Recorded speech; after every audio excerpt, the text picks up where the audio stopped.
नमस्कार मित्रों, मैं अनुराग सक्सेना अपने चैनल शाश्वत ज्योतिष में आप सभी का स्वागत करता हूं। आज हम चर्चा करेंगे कुंडली में बनने वाले बहुविवाह योग के बारे में। ये बहुविवाह योग क्या होता है? बहुविवाह का मतलब होता है एक पुरुष या एक स्त्री जो अनेक विवाह करे। अब अनेक विवाह के अनेक कारण हो सकते हैं। जैसे पहला कारण है कि हो सकता है कि जीवन साथी की मृत्यु हो जाए, इसके कारण उसे दूसरा विवाह करना पड़े। दूसरा कारण हो सकता है जो पति पत्नी है उनके बीच तलाक हो जाए, तलाक के बाद फिर उन्हें दूसरी शादी करनी पड़े, ये भी बहुविवाह में आता है। और तीसरा कारण है कि कभी-कभी पुरुष हो या स्त्री हो, वो अपने जीवन साथी के रहते हुए भी उनका लिव इन रिलेशनशिप में रहते हैं लंबे समय तक, और जो हो सकता है सामाजिक रूप से या कानूनी रूप से मान्यता प्राप्त ना हो, लेकिन फिर भी उनका जो है वैवाहिक जीवन चलता रहता है अन्यत्र, तो उसे भी हम इस श्रेणी में रखते हैं, बहुविवाह की श्रेणी में। तो आज हम इसी बहुविवाह में हम देखेंगे कि किस प्रकार से ये बहुविवाह के योग कुंडली में बनते हैं, और जब हम अपनी कन्या का विवाह किसी पुरुष के साथ करते हैं तो हमें इन चीज़ों को देखना भी ज़रूरी होता है। तो आज हम इसके सूत्र पर विचार करेंगे, इस सूत्र की चर्चा करेंगे, जिसमें पहला सूत्र है सूत्र।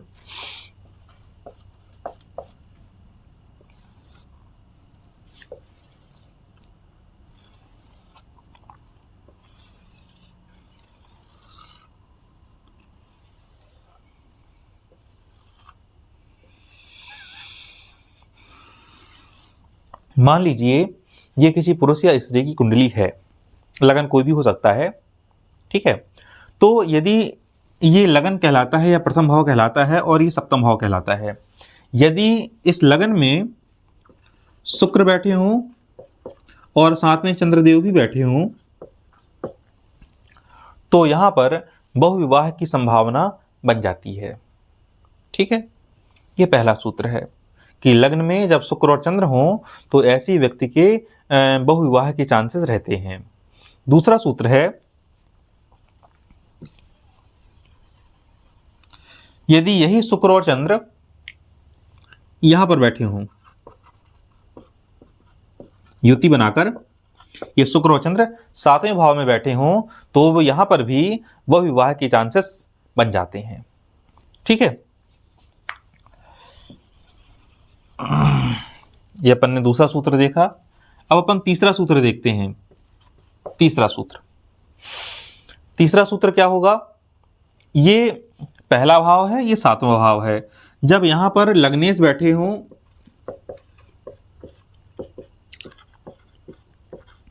पहले भाव में लग्नेश और सप्तमेश साथ साथ बैठे हों, इस भाव का स्वामी इसी भाव में बैठा हो और इस भाव का स्वामी भी जाकर इस भाव में बैठ जाए, ठीक है, समझिएगा।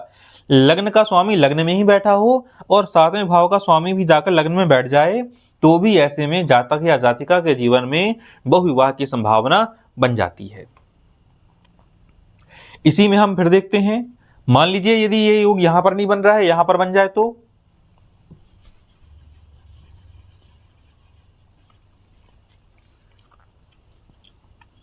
ये जो सातवां भाव है इसमें लग्नेश बैठ जाए और इसमें सप्तमेश भी बैठा हो,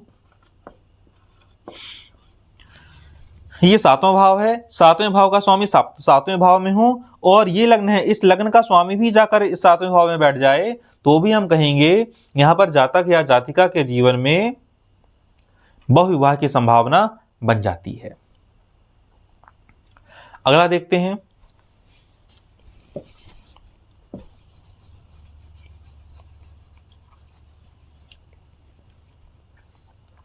हमारा अगला सूत्र है,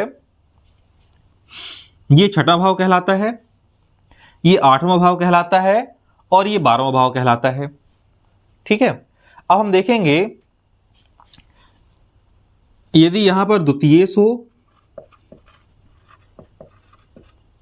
द्वितीयेश मतलब इस घर का स्वामी, यदि यहीं पर सप्तमेश हो, इस घर का स्वामी, प्लस दूसरे घर का स्वामी, सातवें घर का स्वामी और शुक्र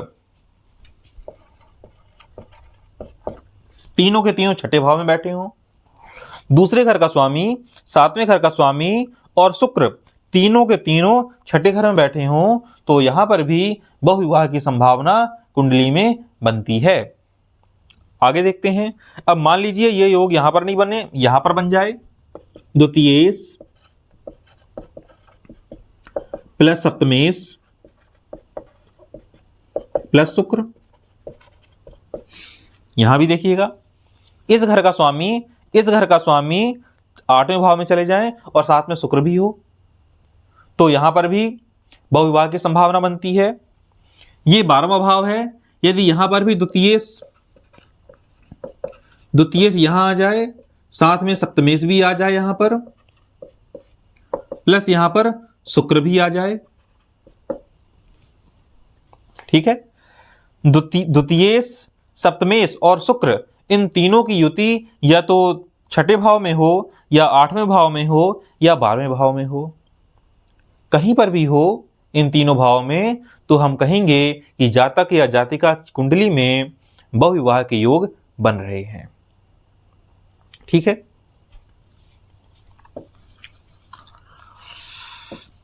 अगले सूत्र की चर्चा करते हैं।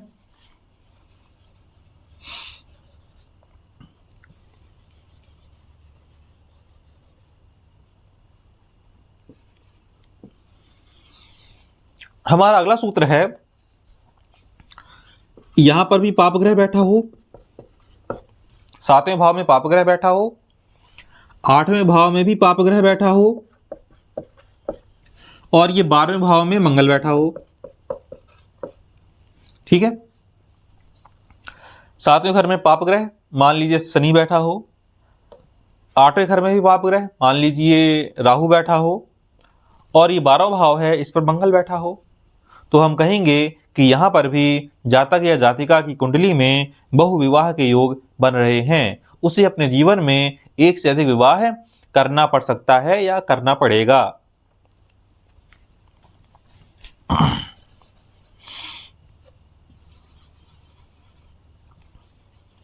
ठीक है, तो हम आगे देखते हैं कि आगे कौन सा है। अगला सूत्र हमारा, मान लीजिए यहां पर पाप ग्रह बैठा हो, सातवें भाव में पाप ग्रह बैठा हो, और इस सातवें भाव का स्वामी या तो छठवें भाव में चला जाए, या आठवें भाव में चला जाए, और या फिर 12वें भाव में चला जाए। सप्तमेश, यहां पर सप्तमेश आ जाए, या फिर यहां पर सप्तमेश आ जाए। फिर इस सूत्र पर ध्यान दीजिए, ये सातवां घर है, ये सातवां भाव है। यदि इस भाव पर कोई पाप ग्रह बैठा हो, पाप ग्रह मतलब शनि बैठे हो, मंगल बैठे हो, राहु या केतु बैठे हो, तो यहां पर सातवें भाव में कोई पाप ग्रह बैठा हो, और इस घर का स्वामी या तो छठवें भाव में चला जाए, या आठवें भाव में चला जाए, या 12वें भाव में चला जाए, तो भी हम कहेंगे कि इस कुंडली में, इस तरह की कुंडली में बहुविवाह के योग बन रहे हैं, ठीक है। अगला देखते हैं।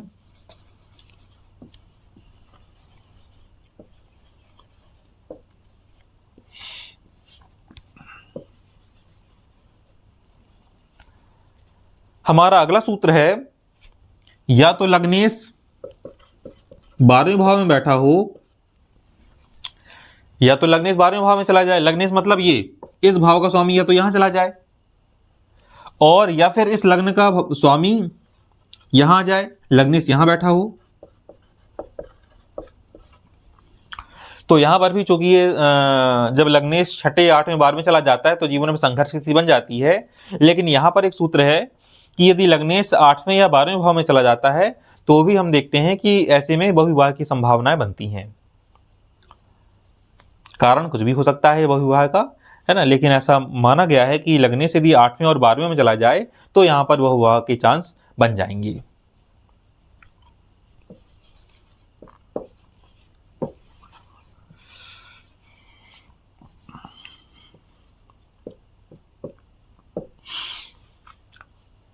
हमारा अगला सूत्र है, यहां पर अनेक पाप ग्रह बैठे हों, यहां मंगल भी बैठ जाए, यहां शनि भी बैठ जाए, यहां राहु भी बैठ जाए, यदि 3 के 3 पाप ग्रह बैठ जाए, यहाँ पर 2 या पाप ग्रह बैठ जाएं, 3 पाप ग्रह बैठ जाएं, और यहाँ इस घर का जो स्वामी है ये छठे चला जाए, 8वें चला जाए, 12वें चला जाए, या इस भाव के स्वामी पर किसी पाप ग्रह की दृष्टि पड़ जाए, तो भी यहाँ पर बहुविवाह के योग बनते हैं। हमारा अगला सूत्र है, अगले सूत्र पर आते हैं अपन। हमारा अगला सूत्र है, यहां पर पापग्रह बैठा हो 7वें भाव में, 7वें भाव में पापग्रह बैठा हो और लग्नेश यहां चला जाए 12वें भाव में, लग्न का स्वामी 12वें भाव में चला जाए और 7वें भाव में कोई पापग्रह बैठा हो और इस घर का स्वामी द्वितीयेश ये पीड़ित हो, ये किसी न किसी तरह से पाप ग्रह से पीड़ित हो जाए, तो भी कुंडली में बहुविवाह के योग बनते हैं। इस सूत्र को फिर समझिए, 7वें भाव में कोई पाप ग्रह बैठा हो, इस लग्नेश लग्न का स्वामी 12वें भाव में चला जाए और इस भाव का स्वामी किसी तरह से पीड़ित हो जाए, तो भी कुंडली में बहुविवाह के योग बनते हैं।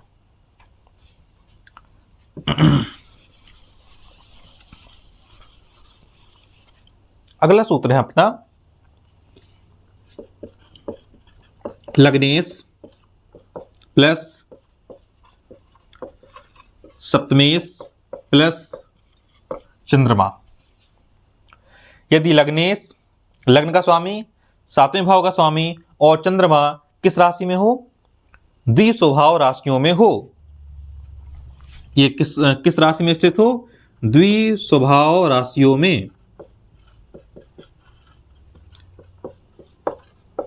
ये लग्न का स्वामी, 7वें भाव का स्वामी और चंद्रमा तीनों के तीनों किसी द्विस्वभाव राशियों में स्थित हों, तो भी जातक की कुंडली में इस तरह का योग बहुविवाह योग बनता है। अब ये जो द्विस्वभाव राशियां ये होती क्या है, जैसे तीसरी राशि 3, 6, 9, 12, ये जो राशियां हैं इस नंबर की, ये द्विस्वभाव राशियां कहलाती हैं। जैसे मिथुन, कन्या,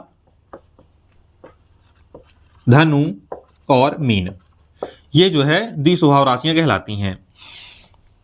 यदि लग्नेश, सप्तमेश और चंद्रमा तीनों के तीनों मिथुन राशि में, कन्या राशि में, धनु राशि में या मीन राशि में स्थित हों, तो हम कहेंगे कि जातक की कुंडली में बहुविवाह के योग बन रहे हैं।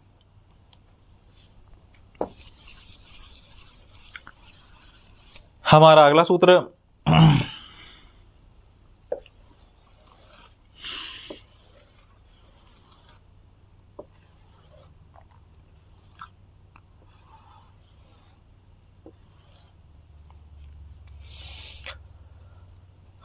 यहां पर लग्नेश बैठा हो,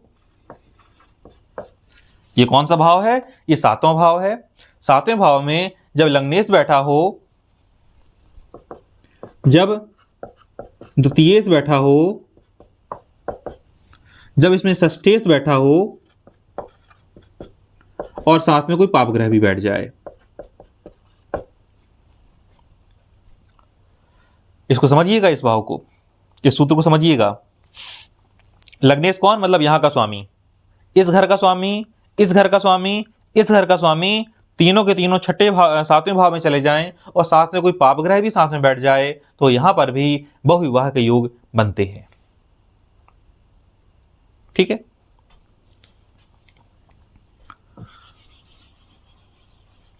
हमारा अगला सूत्र है, हम अगले सूत्र में चर्चा करेंगे बुध की।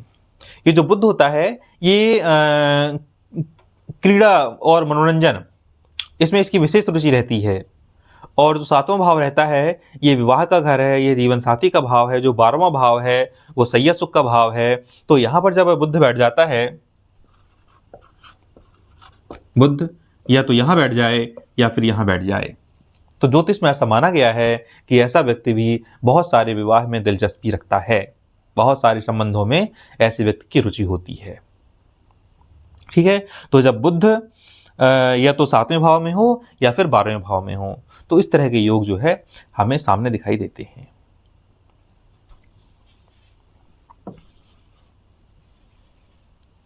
तो यहाँ पर बहुविवाह की संभावना बन जाती है। अब ये जो तीसरा भाव है, ये जो है तीसरा भाव कहलाता है। ये पराक्रम का भाव है, ये छोटे भाई बहनों का भाव है। जब इस भाव में द्वितीयेश आ जाए और इस घर का स्वामी भी आ जाए, द्वादशेश, ये जब तीसरे भाव में दूसरे घर का स्वामी भी आ जाए, 12वें घर का स्वामी भी आ जाए, तो भी हम कहेंगे कि जातक या जातिका की कुंडली में बहुविवाह के योग बन रहे हैं।